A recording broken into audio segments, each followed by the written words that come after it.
ओम शांति।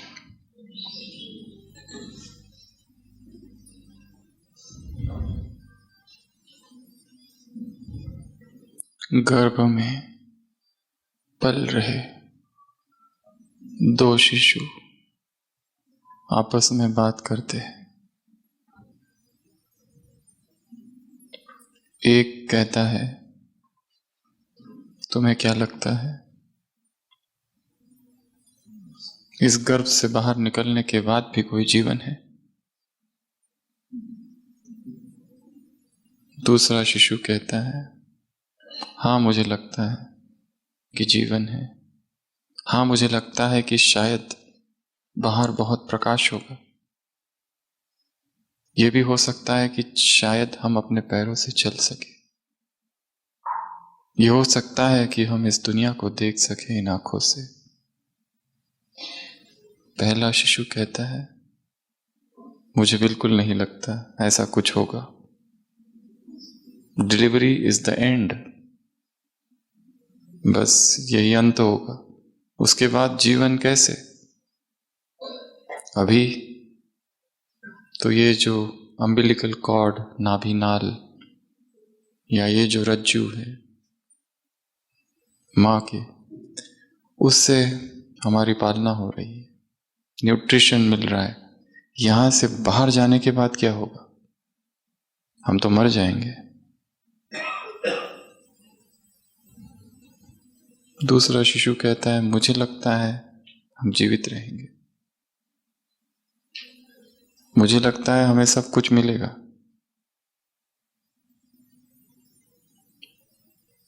पहला कहता है, मुझे तो नहीं लगता, क्योंकि बाहर जाने के बाद हमारा पोषण कैसे होगा? दूसरा कहता है, मुझे लगता है शायद हमारी मां होगी। पहला कहता है, मां? कौन मां? कैसी मां? कहां है वो? दूसरा कहता है, वो अब भी है।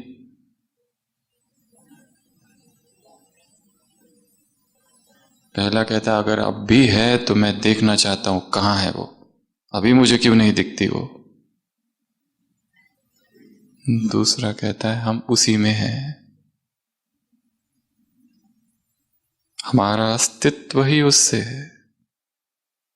हम उसी के भीतर है, उसी में है, उसी से है। उसके अंदर ही हमारा जीवन है। पहला कहता है, मैं नहीं मानता, पहले मुझे दिखाओ तो मानूंगा। दूसरा कहता है, क्लोज योर आइज, अपनी आंखें बंद करो और फील करो। अपनी आंखों को बंद करो और फील करो उस मौन में और उस सन्नाटे में। उस मां की आवाज सुनाई देगी जिसमें हम हैं, जिससे हम हैं, जो हमारी पालना कर रही है।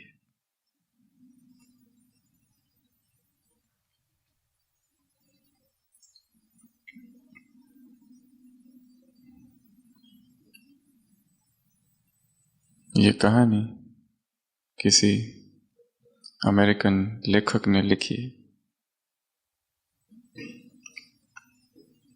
वेन डायर ने अपनी किताब टू माई सेक्रेड हार्ट में।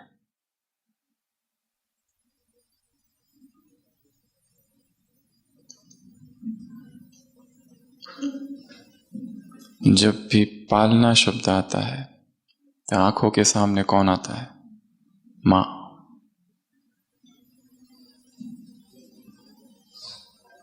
और यदि पालना करना है तो क्या बनना पड़ेगा? मां।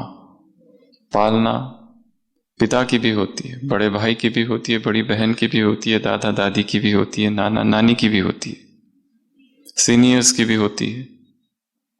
परंतु पालना अपने चरम सीमा पर कब पहुंचती है? जब वो मातृत्व का रूप धारण करती है। वो जो पालना होती है वो सर्वश्रेष्ठ पालना होती है। परंतु उस पालना में यदि मोह मिश्रित हो जाए तो वो पालना भी दिशाहीन हो सकती है।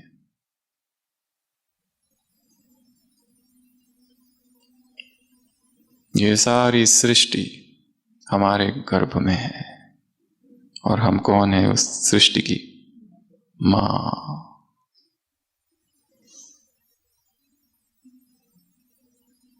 सुंदर सा एक स्वमान है, इस सृष्टि का केंद्र मैं हूं। I am the centre of the universe. इस संपूर्ण सृष्टि की पालना कौन कर रहा है? मैं कर रहा हूं। मुझसे ही सृष्टि को पोषण मिल रहा है, डिवाइन न्यूट्रिशन।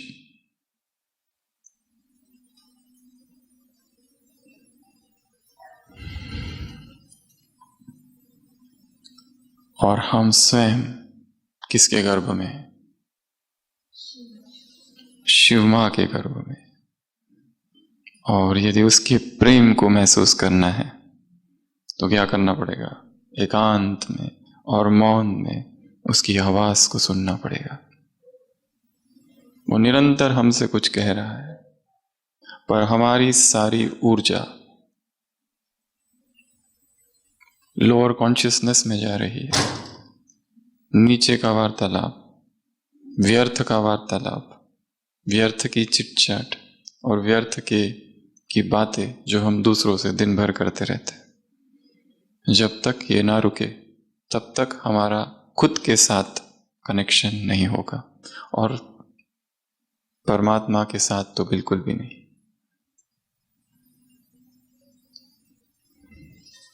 इसलिए अध्यात्म के 3 आयाम हैं: मौन, एकांत, अंतर्मुक्ता।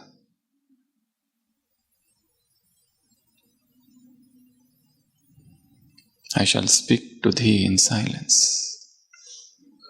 मैं बात तुमसे करूंगा, भगवान उवाच, परंतु तभी तुम सुन पाओगे जब तुम मेडिटेटिव स्टेट में हो, मौन में हो। तो आज सुबह की अव्यक्त वाणी। उससे भी पहले और एक बात, मनुष्य चेतना 3 भागों में विभाजित हो सकती है, या फिर मनुष्य 3 भागों में विभाजित हो सकता है। एक वो मनुष्य है जो डिस्कनेक्टेड है, पृथक है। उनको वो यूनिटी कभी महसूस ही नहीं हुई सबके साथ। उनको यही लगता है मैं अलग, ये सब लोग अलग। संसारी लोग गृहस्थ में रहते हैं, दुखी रहते हैं, उदास रहते हैं, अपने दुख दर्द में डूबे रहते हैं। अध्यात्म का उन्हें कुछ पता नहीं, मटेरियलिस्टिक है, भौतिकवादी है। उसी कॉन्शियसनेस में पूरा जीवन बीत जाता है। मैं, मेरा पति, पत्नी, बच्चे, घर, गृहस्थी, बिजनेस, जॉब, स्टेटस, पोजीशन, समाज, बस सारा जीवन एक छोटे से दायरे में बीत जाता है। एक ये कैटेगरी है, एक ये वर्ग है, एक ये श्रेणी है लोगों की। एक दूसरी बहुत ऊंची श्रेणी है अध्यात्मवादियों की। उसमें भी साधारण नहीं, जो सर्वोच्च अवस्था को पा जाते हैं, वो एक यूनिटी, एक यूनिवर्सल कॉन्शियसनेस, सब में जैसे मैं ही मैं हूं। वेदांत की जो फिलॉसफी है, भक्ति की सर्वोच्च अवस्था जो है, उसमें एक योगी या एक भगत ऐसा अनुभव करता है ये सब कुछ manifestation of the one, Siya Ram मई सब जग जानी, करो प्रणाम जोरी जुग पानी। एक तरफ भक्त कहता है और ज्ञानी के लिए सब चेतन हो जाता है, सब कुछ वननेस सब में। सागर के तट पर खड़ा है जैसे सागर और मैं एक ही हूं। नदी के तट पर है नदी और मैं एक ही हूं। मनुष्य ही नहीं, जड़ चेतन सब जल सब वस्तुएं, सब में एक वननेस दिखाई देता है। One infinite consciousness flowing in everything. सब में एक ही एक है। अगर कोई, इसीलिए ऐसा व्यक्ति किसी को आहत नहीं कर सकता, क्योंकि दूसरा यदि दुखी होता है तो मैं दुखी होता हूं, दूसरा हर्ट होता है तो मैं हर्ट होता हूं। ये सारे उदाहरण हमको धर्म स्थापकों के जीवन में मिलते हैं। महान आत्माएं, श्रेष्ठ आत्माएं, तपस्वी आत्माएं, संत आत्माएं, उनके जीवन में दिखाया गया है संत हृदय नवनीत समाना। मक्खन की तरह हृदय है उनका, पिघलता है, क्योंकि वन यूनिवर्सल कॉन्शियसनेस, चेतना अविभाजित हो गई है। सब में मैं हूं, मैं उनमें हूं, वो मुझ में है। यह अनुभूति संसार की फिलॉसफी 3 फिलॉसफियों में विभाजित है। एक भक्ति, एक सन्यास, एक ब्रह्मा कुमारीस। एक भक्ति जिसमें द्वैतवाद है, परमात्मा आत्मा अलग, सन्यास अद्वैतवाद, वो और मैं एक, और बाबा का दिया हुआ ज्ञान जिसमें आत्मा परमात्मा अलग है, परंतु आत्मा की सर्वोच्च अवस्था है बाप समान। 1, 2 और 3। और अगर देखा जाए तो तीनों में ही सर्वोच्च अवस्था है, लगभग समान है। भक्ति में भी भक्त, भक्ति और भगवंत एक हो जाते हैं अंत में, वो अलग नहीं रहते। फिर भक्ति करते करते करते भक्त को लगता है मैं ही जैसे भगवान जैसा हो गया हूं।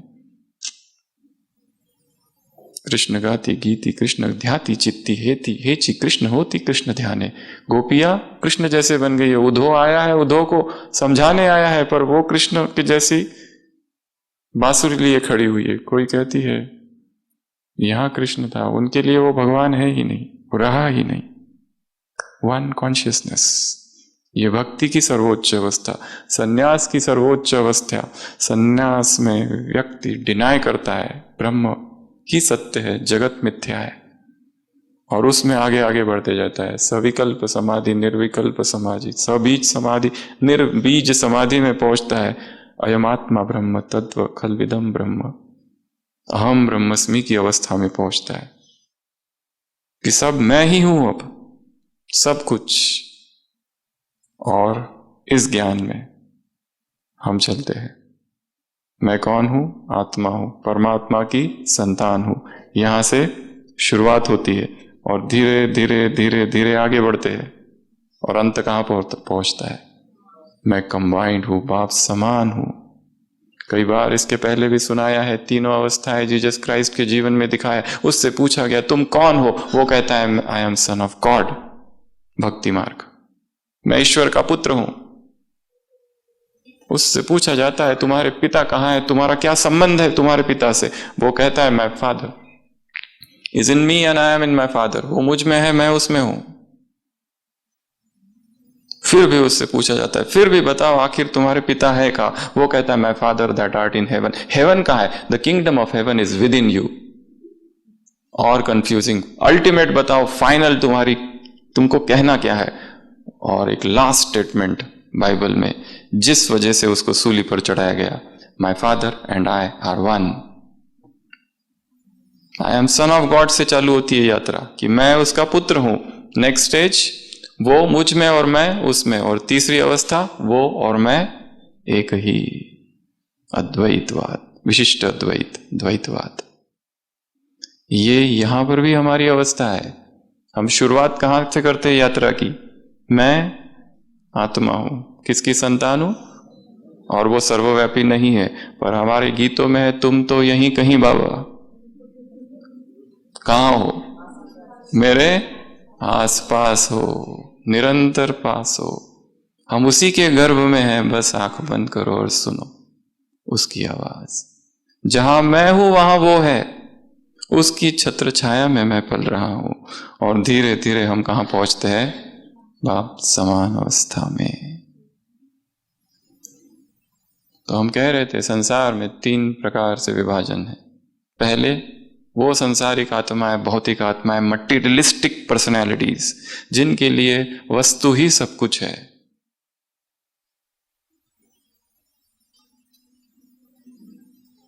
आई एंड इट का रिलेशन है, एक कहता है आई एंड धाओ का रिलेशन, मैं और तुम, उसके लिए व्यक्ति वस्तु है, व्यक्ति भी वस्तु है, या फिर व्यक्ति वस्तु बन चुके हैं। ये एक कैटेगरी है लोगों की।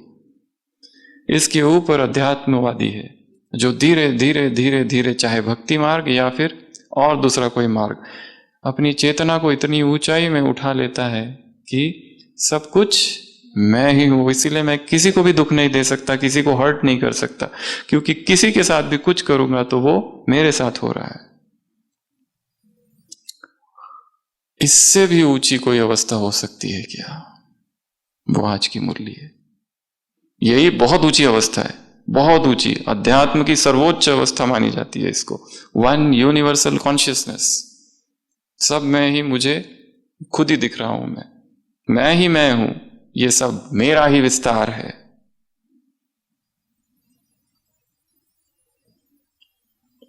इससे भी ऊंची अवस्था और एक है, वो कौन सी? ये सारा जो कुछ है, इसका भरण पोषण लालन पालन करने वाला मैं हूं। ये सारी सृष्टि की एक एक पत्ता जो है उससे मेरा कनेक्शन है, और केवल कनेक्शन नहीं है, उसकी मैं पालना करने वाली आत्मा हूं। ये कितनी हाइटेंड कॉन्शियसनेस है, कितनी ऊंची चेतना की स्थिति है। पर अगर इतनी ऊंची अवस्था है, वो साधारण या ढीले ढाले पुरुषार्थ से नहीं होगी। मन सूक्ष्म हो जाना चाहिए और बहुत शुद्ध हो जाना चाहिए, तो ही वो यूनिटी फील होगी, अन्यथा नहीं तो हम अपने दुख दर्द में डूबे रहते। कुछ दिन पहले मुरली थी ना, यहां पर हर एक दूसरे से क्या करते हैं? नफरत। काले गोरे से नफरत करते, एक धर्म वाले दूसरे धर्म से नफरत करते, जहां तहां नफरत ही नफरत है। और यहां हम कौन सी बात कर रहे हैं? यहां विकारों से परे अवस्था है, उससे भी और ऊपर, जहां one United consciousness, one collective consciousness. एक है कॉन्शियस माइंड, उसके नीचे है सबकॉन्शियस माइंड, उसके नीचे अनकॉन्शियस माइंड, उसके नीचे है कलेक्टिव कॉन्शियसनेस, उसके नीचे है यूनिवर्सल कॉन्शियसनेस। ये नीचे और ऐसे ही ऊपर 14 मंजिल है मनुष्य की चेतना। तो आज सुबह की अव्यक्त वाणी क्या कहा बाबा ने? 4 प्रश्न है। पहला, हु आर यू, तुम कौन हो? दूसरा, तुम्हारे कर्तव्य क्या है? तीसरा, कर्तव्य करने की विधि क्या है? और चौथा, हलचल में क्या कर रहे हो?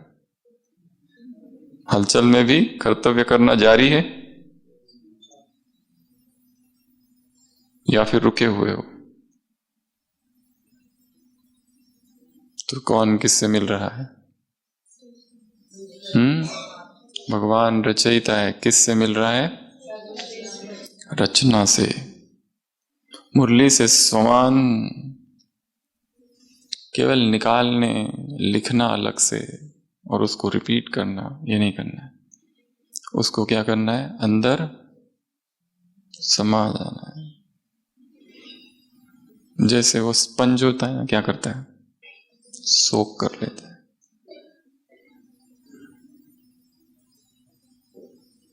तो हम कौन है? श्रेष्ठ रचना। दूसरा, हम कौन है? पूर्वज। हम कौन है? पूज्य। हम कौन है?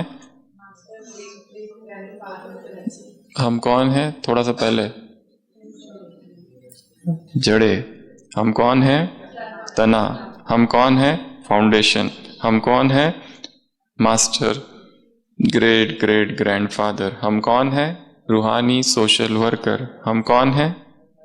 Light house. हम कौन है? ऊंची स्थिति में रहने वाले। हम कौन है? हम कौन है? मास्टर सुखदाता। हम कौन है? रहमदिल। हम कौन है? चीटे देने वाले। तो बाबा ने एक सम्मान दिया है कि हम पूज्य है, हम पूर्वज है, हम जड़े है, हम आधार है, हम फाउंडेशन है, नींव है इस सृष्टि की। यदि तुम में व्यर्थ संकल्प चलते हैं तो एक एक पत्ते में व्यर्थ संकल्प चलेंगे। यदि तुम में विकारों की खींच होती है तो सारी सृष्टि में वो खींच होगी। सबका आधार तुम हो, पूज्य हो, विधि पूर्वक पूजा तुम्हारी होती है। गायन योग्य भी हो और पूजन योग्य भी हो, आदि में भी और अनादि में भी। अनादि में किसके साथी हो? डियरेस्ट और नियरेस्ट। और आदि में किसके साथी हो? ब्रह्मा के। मैं कौन हूं, बस यही खोज है, मैं कौन हूं। और इसका उत्तर तुरंत नहीं आ जाना है, खोज करनी है इसकी। तुरंत उत्तर नहीं दे देना मैं आत्मा हूं, और उसका अगला कौन सी आत्मा हूं, खेल खत्म। खोज करनी है मैं कौन हूं, हु एम आई। क्योंकि हमारे अंदर इतने पैटर्न्स, इमोशनल पैटर्न। हमारे 4 प्रकार के शरीर है। एक है साकारी देह, एक है भावनात्मक देह, इमोशनल बॉडी, एक है मेंटल बॉडी, इंटेलेक्चुअल बॉडी, बौद्धिक शरीर, और एक है आध्यात्मिक शरीर। ये चारों शरीरों में विकार और रोग भरे पड़े हैं। साकारी शरीर, फिजिकल बॉडी, पहले तो इसको रोग मुक्त करना है। फिर वो जब रोग मुक्त हो जाता है तो फिर चालू होता है बड़ा डीप, उससे डीप है इमोशनल बॉडी। इमोशंस आते हैं जो दब गए थे, जो खत्म हो गए थे। पहले शरीर प्यूरिफाई होगा, शरीर की प्यूरिफिकेशन हो गई, शरीर रोग मुक्त हो गया, तो नेक्स्ट चालू होता है इमोशनल डिटॉक्स। इमोशंस बाहर निकलने लगते हैं। उसका प्यूरिफिकेशन होने बाद उससे भी खतरनाक है मेंटल डिटॉक्स। मेंटल डिटॉक्स अर्थात संस्कार, वो अपने आप उभरने लगते हैं। वो अभी तो उभरते ही नहीं है, पूरे दबे हुए अंदर। वो उभरते हैं तो किंचित किसी परिस्थिति में बाहर आते हैं और छिप जाते हैं, इसीलिए हम उनका कुछ कर ही नहीं पाते, उनसे लड़ाई नहीं कर पाते। क्रोध आया, अचानक आया और चला गया, अब ढूंढो तो है ही नहीं कहीं। अपने विकारों को देखना, दिखाई नहीं देते, क्योंकि जब विकार है तब हम हैं ही नहीं, और जब हम हैं तब विकार नहीं है, तो कैसे देखे। इसलिए यात्रा फिजिकल प्यूरिफिकेशन से चालू हो, इस शरीर से। ये शरीर जितना प्योर होते जाएगा, mucus free, disease free, toxin free, तो अपने आप इमोशंस चेंज होंगे।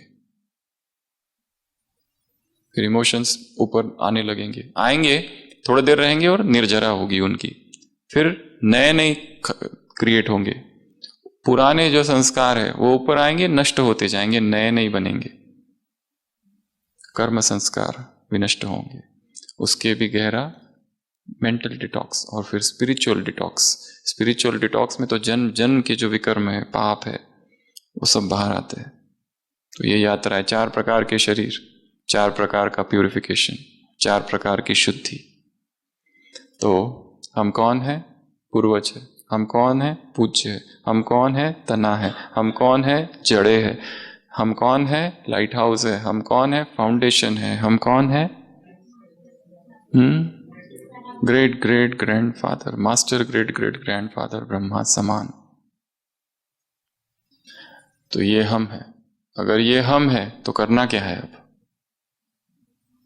कर्तव्य क्या है? फर्जदाई, ड्यूटी, दायित्व। ये नहीं कह सकते ये, इसमें बहुत सारी कैटेगरीज है अभी कर्तव्य में। ये नहीं कह सकते ये हमें सर्व आत्माओं की पालना करनी है। एक है लौकिक वाले, एक अलौकिक वाले, एक है सेंटर वाले, सेंटर के बाहर वाले। ये हमारा सेंटर, ये उनका सेंटर। ये मधुबन, ये गैर मधुबन। ये ब्राह्मण, ये गैर ब्राह्मण। ये हमारे डिपार्टमेंट वाले, ये दूसरे डिपार्टमेंट वाले। सब के लिए एक ही। एक ज़ेन स्टोरी है। एक ज़ेन मास्टर है, बोकाजू, बैठा हुआ है। उससे एक आगंतुक आके मिलता है, बोकाजू उससे पूछता है, क्या तुम मुझे जानते हो मैं कौन हूं, या हम पहले कभी मिले हैं? वो कहता है, मैं आपको नहीं जानता, ना मैं आपसे मिला हूं। Okay, let's have cup of T. वो कहते हैं, आओ चाय पीते हैं। फिर थोड़ी देर के बाद एक दूसरा व्यक्ति आता है। बोकाजू उससे फिर पूछता है, do you know who I am, क्या तुम जानते हो मैं कौन हूं, या हम पहले कभी मिले हैं? वो कहता है, हाँ हाँ मैं आपको जानता हूं, हम अब कई बार मिले हैं। बोलते, okay let's have cup of T. वहां पर उस मठ का, उस मोनेस्ट्री का मैनेजर बैठा हुआ है। उसको आश्चर्य लगता है, जो पहला व्यक्ति था वो परिचित था और दूसरा व्यक्ति था वो अपरिचित था, पर इसका रिस्पांस क्या था? Let's have cup of T. दोनों के लिए सेम, चाहे तुम मुझे जानते हो ना जानते हो।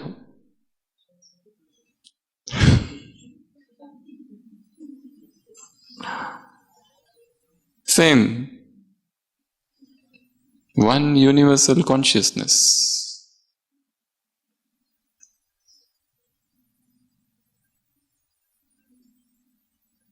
और थोड़ी देर के बाद वो मैनेजर को कहता है कि let's come, you also come, तुम भी आ जाओ। सेम, ये हमारे गांव का, ये हमारे उधर का, तुम भी पंजाब से और हम भी पंजाब से, और हम भी महाराष्ट्र से और तुम भी महाराष्ट्र से, तुम भी कर्नाटक से और हम भी कर्नाटक से, चलो थोड़ा चाय पीते।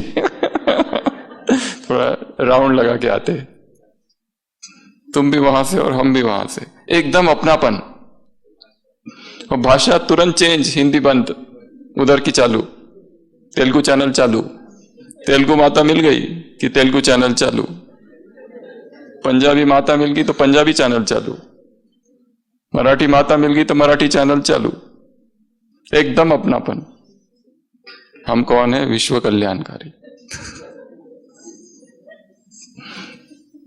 हम ऐसा कभी किसको नहीं कहते कि अरे आपसे मिलके बहुत ही खुशी हुई, तुम भी परम धाम से और हम भी परम धाम से, क्या बात है।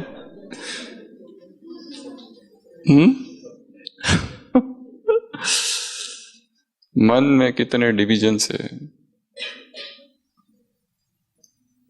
Profession related divisions, caste religion, creed religion, कितने सारे डिपार्टमेंट रिलेटेड, इसको ब्रेक कर देना। तो हम कौन है, पहला प्रश्न, और दूसरा प्रश्न था हमारा कर्तव्य क्या है, और कर्तव्य है आत्माओं की पालना करना। पालना अर्थात, पालना शब्द के क्या अर्थ है? पालना शब्द का क्या अर्थ है? सस्टेनेंस इंग्लिश में कहते हैं, हिंदी में पालना अर्थात क्या करना? पालना करना अर्थात भरण पोषण करना, लालन पालन करना, परवरिश करना, नर्चर करना, सस्टेन करना, देखभाल करना, केयर करना, यह है पालना, यह है पालना। तो हमारा काम क्या है? पालना करनी है, किसकी? सर्व आत्माओं की। एक की पालना करना ही कितना मुश्किल है, यहां सभी की पालना करनी है, एक ना मिले दूसरे से, सब वन वन की काठी, सभी की पालना करना है। एक माँ होती है, उसमें कितनी बातें होती है, कितना पेशेंस होता है, कितना टॉलरेंस होता है। आर्ट ऑफ पेरेंटिंग, आज की मुरली किस पर है? आर्ट ऑफ पेरेंटिंग पर, स्पिरिचुअल पेरेंटिंग। किताबें लिखी गई है इस पर कितनी सारी।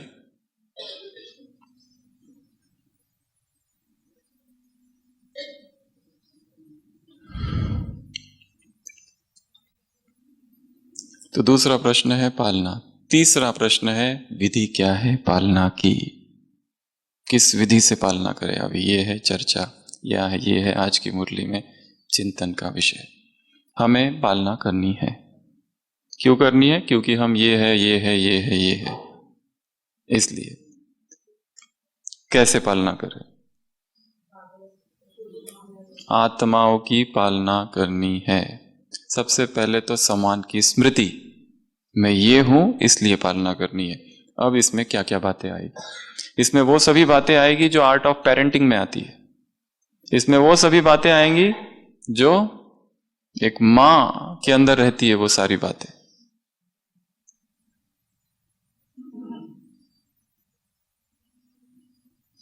तो क्या क्या करेंगे? इस सृष्टि के माता पिता बन जाना है। क्या करना है? माता पिता। तो क्या क्या करेंगे? कैसे पालना करेंगे? सबसे पहला है एक्सेप्टेंस। उनको वैसे ही स्वीकार करो जैसे वो है। जैसे है, जो है, जैसे है, वैसे ही उनको स्वीकार करो। सबसे पहले तो हमारे मन में हमने उनको रिजेक्ट कर रखा है, एक्सेप्ट ही नहीं किया है। वो आगे, बाकी की तो बात ही बाद में। वी हैव रिजेक्टेड, सोल्स को हमने रिजेक्ट कर रखा है। कुछ कुछ आत्माओं के प्रति हमारे मन में अंदर गहरी घृणा भरी है। रिजेक्ट लिस्ट में है हमारी, वो ब्लॉक लिस्ट।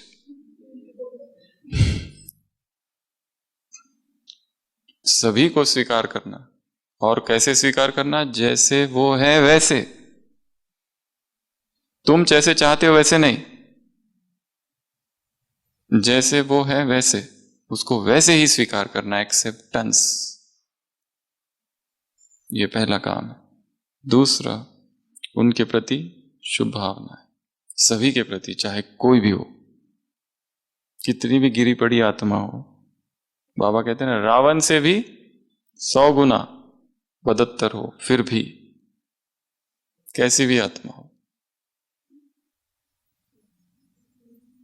अगला, उनकी केयर करना, एप्रिशिएट करना, उनके सभी अवगुणों को संभाल लेना। माँ क्या करती है? उसके बेटे में अगर कोई अवगुण होती है तो सबके सामने जाके बताती है क्या? छिपाती है उसको। राजा बेटा।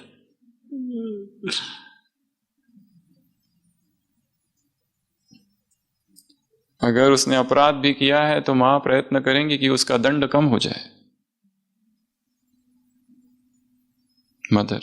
मदर्स हार्ट, चाहे उसमें कितने भी अवगुण हो, फिर भी प्यार करती है उससे। टॉलरेंस, पालना कैसे करेंगे? आत्माओं की पालना करने के लिए क्या चाहिए? बहुत सहन करना पड़ेगा, हिम्मत चाहिए, साहस चाहिए, टॉलरेंस चाहिए।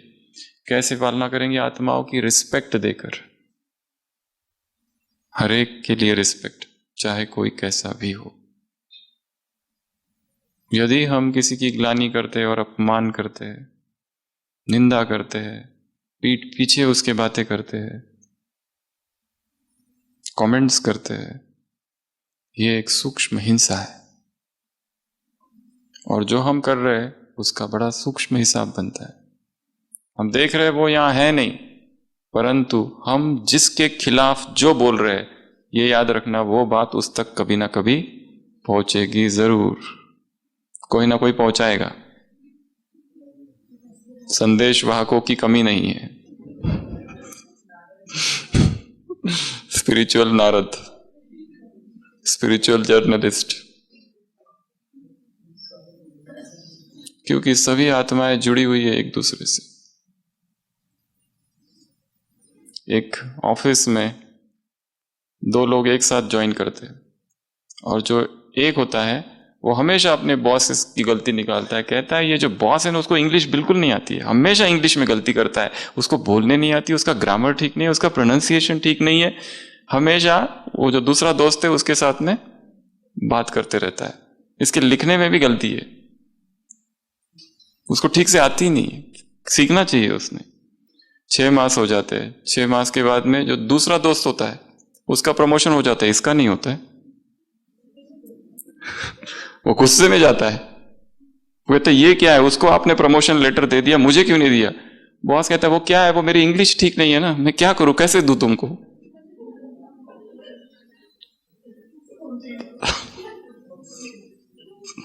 जो जो हमने बोला है वो पहुंचेगा। तुम यदि किसी की ग्लानि करते हो तो तुम्हारी तो गुनाह होगी। तो क्या करो? महिमा करो, एप्रिशिएट करो, केयर करो, अटेंशन दो, ध्यान रखो, क्या चाहिए उनको, प्रेम दो। खिलाओ पिलाओ, बाबा ने कहा ना आज भोजन। आत्माओं को क्या चाहिए? पढ़ाई, पालना, प्रेम, मदद, जरूरत के समय मदद करना किसी को। अपना ज्ञान योग छोड़कर जब हम किसी की मदद करते, ज्ञान योग का समय छोड़कर, हम देखते हैं हॉस्पिटल में कई बार पेशेंट्स एडमिट होते हैं, उनके जो अटेंडेंट्स होते हैं वो भी यहीं के सब होते हैं, बीके भाई बहने।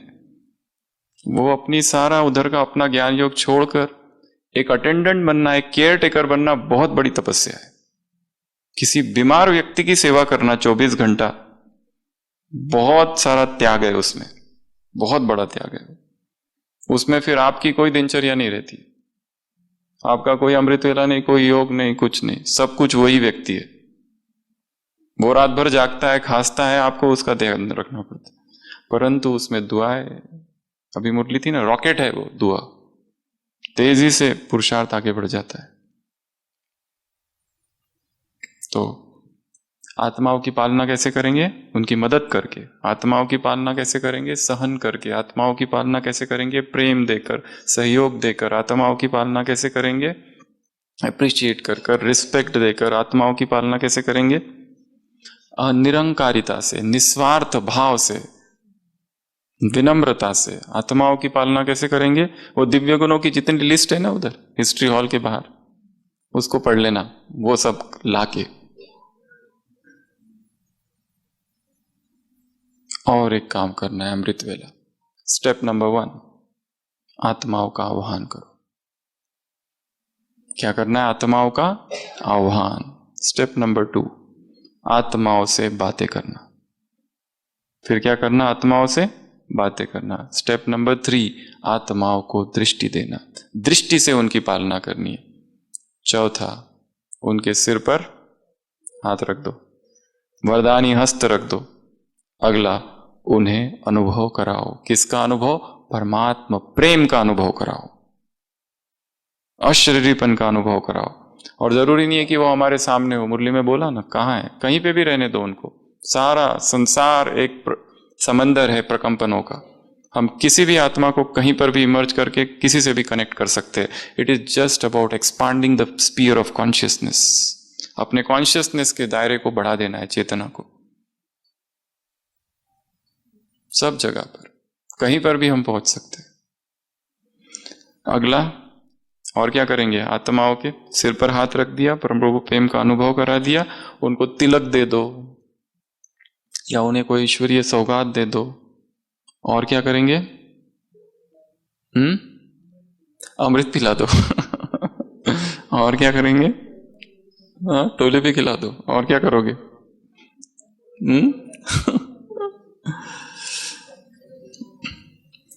आत्माएं तड़प रही है संसार में, उन्हें मुक्त भी करना है।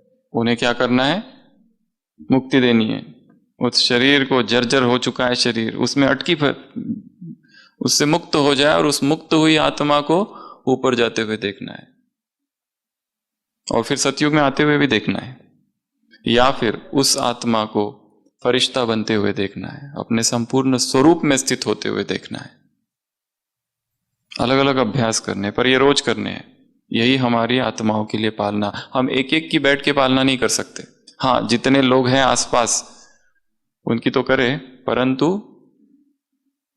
सबकी बात, सभी आत्माओं की पालना विदाउट एनी डिस्टिंक्शन। सब कौन है? हमारे हैं। सबसे हमारा कनेक्शन है, सभी से हम जुड़े हुए, interconnected, interrelated. Whole world, विश्व ग्राम है ये, एक परिवार है, विश्व एक विलेज है, सब हमारे, और हम सबके वासुदैव कुटुंबकम।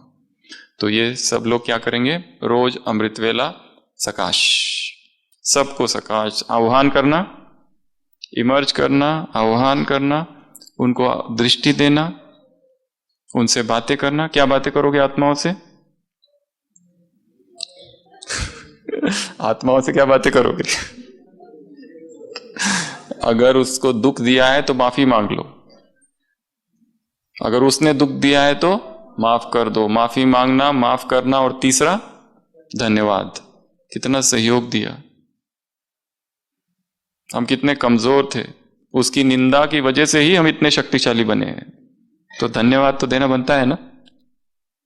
सभी के लिए धन्यवाद। माफी मांग लो, माफ कर दो, या ऐसे ही बातें करो।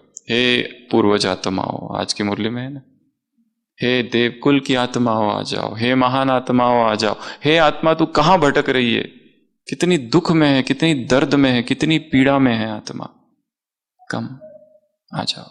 मधुबन से आह्वान करो आत्माओं को। जो आत्मा आज सारे दिन भर, वो जो टोल नाका जो है ना, वहां पे एक सुबह सुबह अमृत वेला लकीर खींच देना, अदृश्य लक्ष्मण रेखा, कि आज जो इस लकीर को क्रॉस करेगा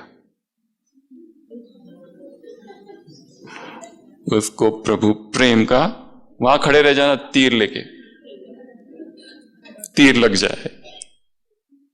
जो भी आएगा इधर, जो भी, सभी, सेंटर जो है, सेंटर के इर्द गिर्द सुबह सुबह एक लाइन, जो भी इसमें प्रवेश करेगा आज, उसको प्रभु प्रेम का अनुभव हो जाए।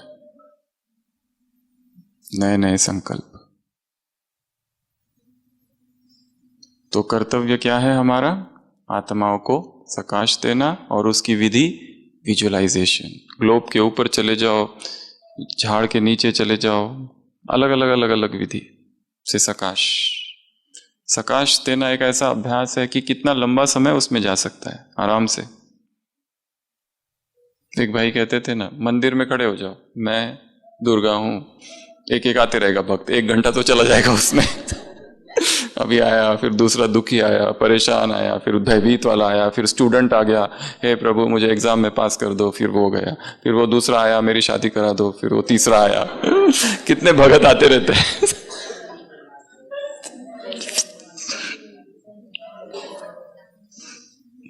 हे प्रभु आज चोरी में बहुत अच्छा हाथ लग जाए, कुछ करो। भगवान के लिए कितना एंटरटेनमेंट होगा, कितने अलग अलग कैटेगरी के वैरायटी लोग आते रहते और वैरायटी चीजें मांगते रहते।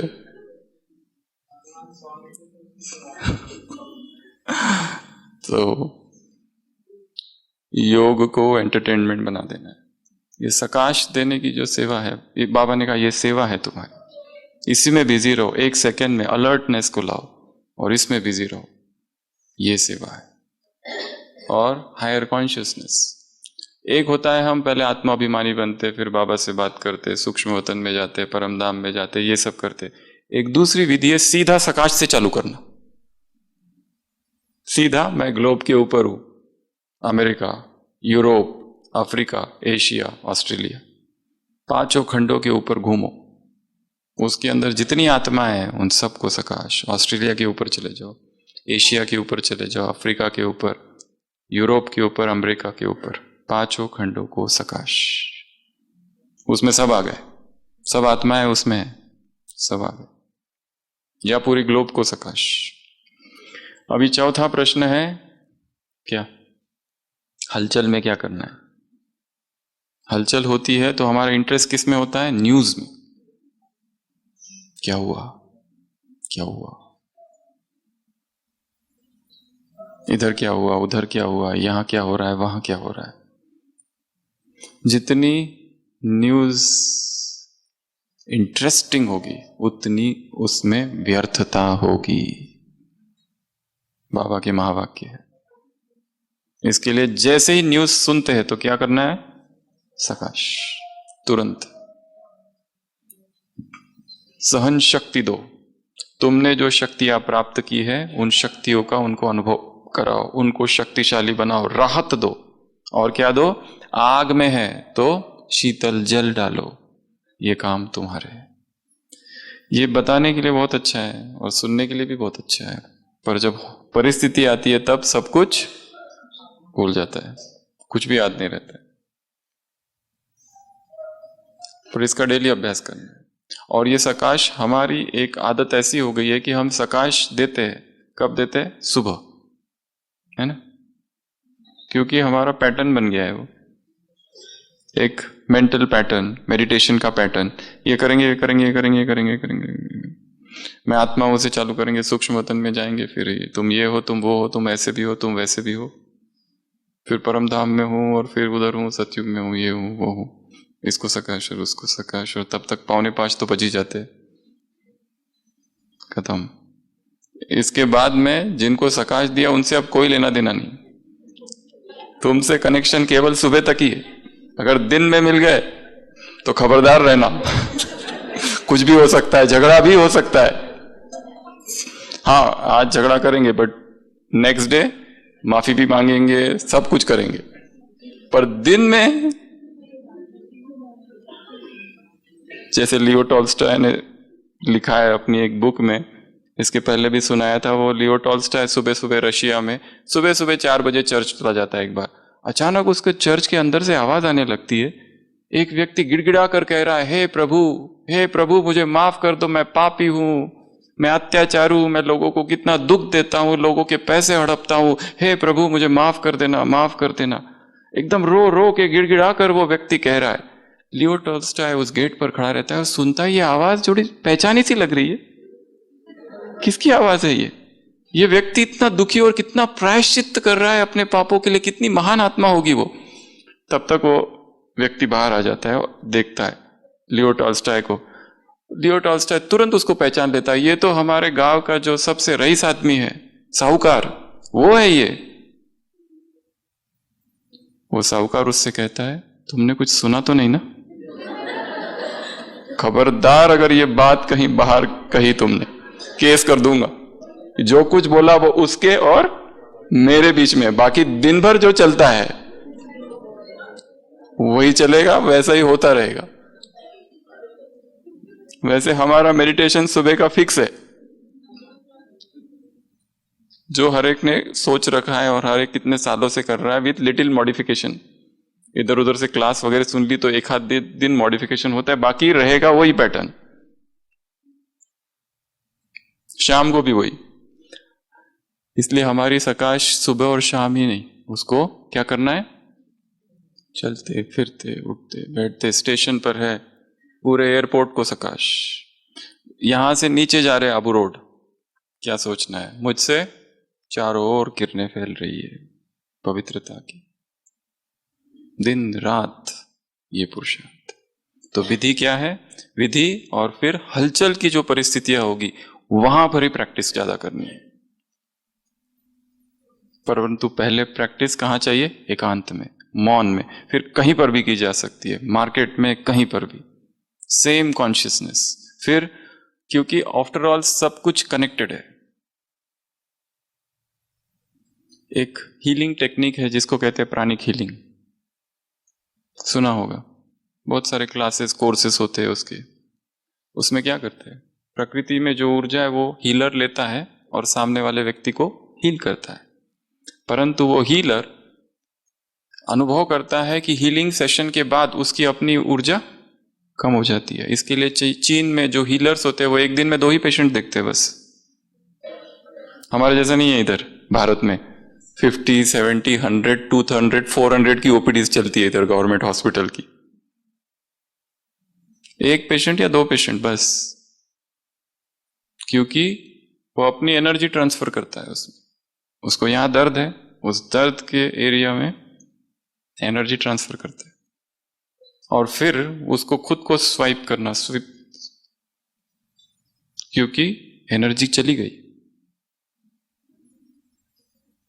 परंतु सारा खेल एनर्जी का है। इसलिए पर एक अवस्था वो भी है कि जिसमें हम ये जानते हैं कि हमारी अपनी ऊर्जा इतनी ऊंची है कि फिर कहीं पर भी जाओ, चांद पर जाकर बैठ जाओ तो भी एनर्जी डिप्लीट कम नहीं होगी।